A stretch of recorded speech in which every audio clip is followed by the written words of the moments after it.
2025. I am so excited. This is my second year attempting to do Vlogmas and my first year that I am going to be successful in it because I chose a different approach. This year we're doing 12 days of Vlogmas, so starting today, December 12th, I am going to be posting a Vlogmas every single day until December 24th, which is Christmas Eve. I will record on the day and then post the next day. So December 12th, we'll get the video posted on December 13th. I am really excited about this. Part of my appearance, I woke up super early to get on the road and get to North Carolina. But getting early reminded me of ROTC. So for the first day of Vlogmas, I'd love for you guys to enjoy this video of my last day in ROTC ever! In the history of ever! It's a long time coming. I did 4.5 years, but that's enough talking from me. Enjoy this video, Vlogmas Day 1!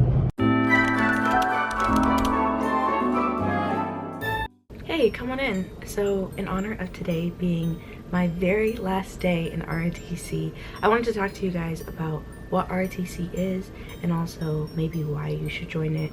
Or if you're just curious, I'm going to tell you about what the past 4.5 years were like. If you're new here, hi, my name is Brianna and I attend Spelman College as a computer science major and the Georgia Institute of Technology as an Air Force ROTC cadet. And yes, you heard that correctly. I've been here for 4.5 years. My degree took a little bit longer than I was anticipating when I got to college, so I extended 1 semester. I was able to do junior ROTC in high school, and that's what kind of introduced me to the idea of the scholarships and everything like that.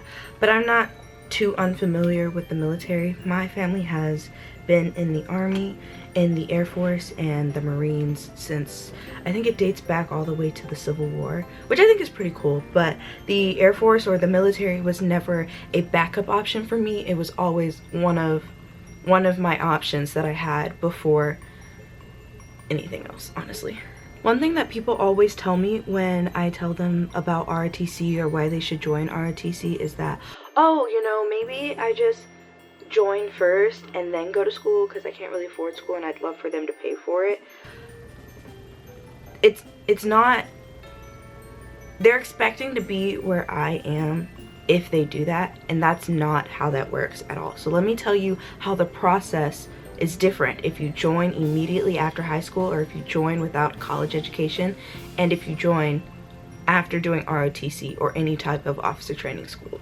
But real quick, before I talk about any of that, if you came to this video to find out a specific thing about ROTC, if you're interested in field training, scholarships, anything like that, I don't want to waste your time. In the description below, I have it sectioned on what time I talk about each part of ROTC, so you guys can go and click on that so you don't have to hear me talk through things that you already know about. If you decide immediately after high school to take the ASVAB and go straight to basic training, what that means for you is you will be enlisted. Enlisting into the military means that you are signing up to do a job and to do it well.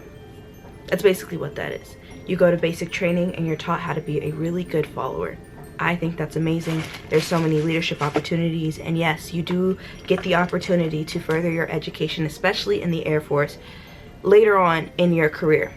However, you will not become an officer. If you decide to do an officer training route like I did, which is what ROTC stands for, Reserve Officer Training Corps, or OTS, Officer Training School, you will go in as a cadet, and your main priority will not be a job, but will be school. So you will go get your major, and as a class, additional class, you will have ROTC, or Officer Training School is a little bit different. I can't fully speak on that, but I know it's not just a class, but the entire school is based off of your officer training, which you can do after college. It's just a little bit different. So let me not confuse you. I'm not going to speak on that. We're just going to speak on ROTC. The biggest difference between me and an enlisted member, outside of the pay grade, they'll get an enlisted pay grade, I'll get an officer pay grade, is that during their training, they're taught how to be a really good follower. In our training, we're taught how to be a really good leader. Now, you gain amazing leadership traits while being enlisted, I am sure of that. But the purpose of an officer is to be able to call the shots and know how to make decisions on the spot and decide what needs to be done so that the mission can be carried out. For enlisted members, their goal is to carry the mission out. They are the brunt of the work, heavy lifters, all that jazz. It's a common misconception that all you have to do is get your degree in order to become an officer. That's not true. You have to get your degree and do the officer training school. So the degree is the bare minimum. While you are in college, you also have to do your AFOQT, your Air Force Officer Qualifying Test. You have to do your PT test, which we'll talk about a little bit later. You'll have to pass field training, and you'll have to be put up by your cadre. I think that's everything. Yeah, all of those things plus your degree allow you to become an officer in the world's greatest Air Force. Although I am a major advocate for ROTC, I understand that that's not where most people's lives have them take them. I understand that enlisted is the best option for some people, and there's no knocking that because we need them. We need officers, we need enlisted members, and if you play by your strengths, sometimes you know that you would make a way better enlisted member than you would an officer. Or if you don't have the resources to become an officer right away, because unless you have a scholarship, you do have to pay for your own education, and you don't have that, or you don't have the ability to go to officer training school and you want to just join the military, enlisted is the best way to go. So you enlist, and then maybe you can circle back and join ROTC while you're furthering your education later on, but there's a lot of loopholes for that one. And if you are currently enlisted and you're interested in joining ROTC, talk to your chain of command about that opportunity, because a lot of my peers who are graduating with me were prior enlisted before joining ROTC, and now they are officers. So they're going to get officer benefits, officer treatment, officer responsibility, and I think it's awesome. Now, I did graze over the unless you have scholarship part of my last statement, so we'll dive a little bit deeper into that. What scholarships are offered in order for you to join college and do ROTC? I'm gonna let you guys know this now.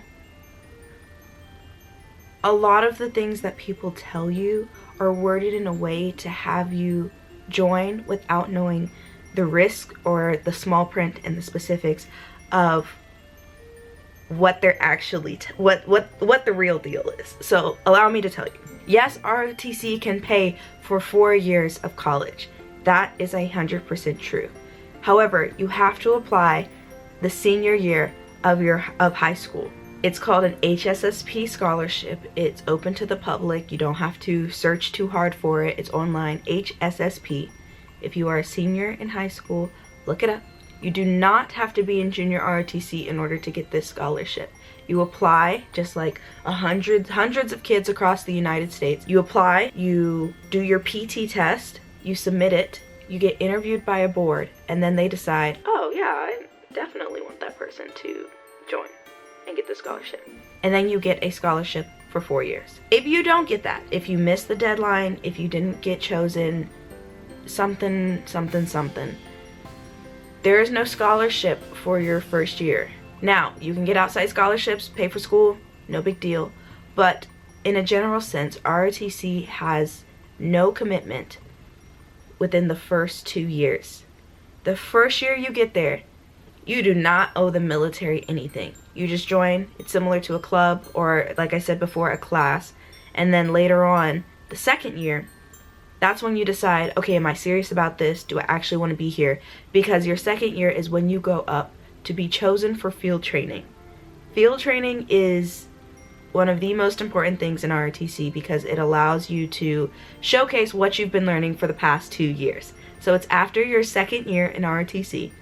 And after you graduate field training, you are then given a scholarship that pays for either your tuition or your room and board, and a stipend. Actually, 2 stipends. You get a book stipend at the beginning of every semester of $400, and then you get a bi-weekly stipend that slowly increases as you matriculate through your last couple of years. These scholarships are only 4-year or 2-year scholarships. There is a 3-year scholarship out there somewhere. I don't know too much about it. But for people like me who have an extra semester, the scholarship stops. And so do the stipends. No, actually, that's a lie. That is a total lie. I still get my stipend. Thank you. When I first talk to people about joining ROTC, the first thing they ask me is, but what about PT? Like, is it hard? Do you pass PT? Yes. Okay. All right, I do pass PT.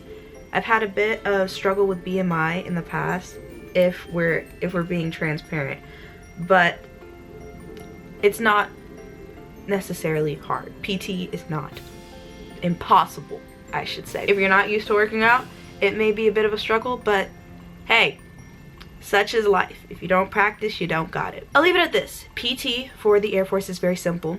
It is 1.5 miles right now. It's about to be changed to 2 miles in a couple months. It's how many push-ups you can do in a minute, and it's how many sit-ups you can do in a minute. The number that you end up doing in the minute that you have is attached to a score. The max points you can get for push-ups is 20, max you can get for sit-ups is 20, max you can get for the 1.5 mile run is 60.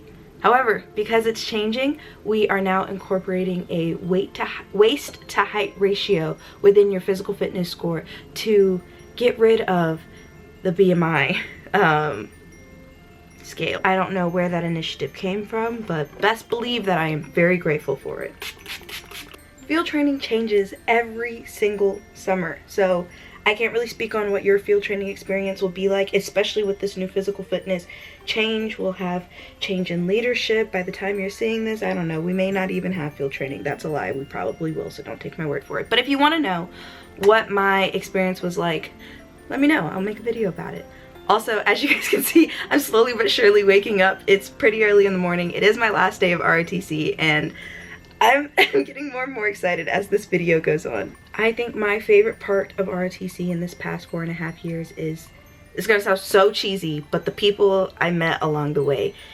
I met some of my best friends. Oh, am I getting choked up? No, I'm not. I met some of my best friends in this past 4.5 years, and I wouldn't have traded this experience for anything.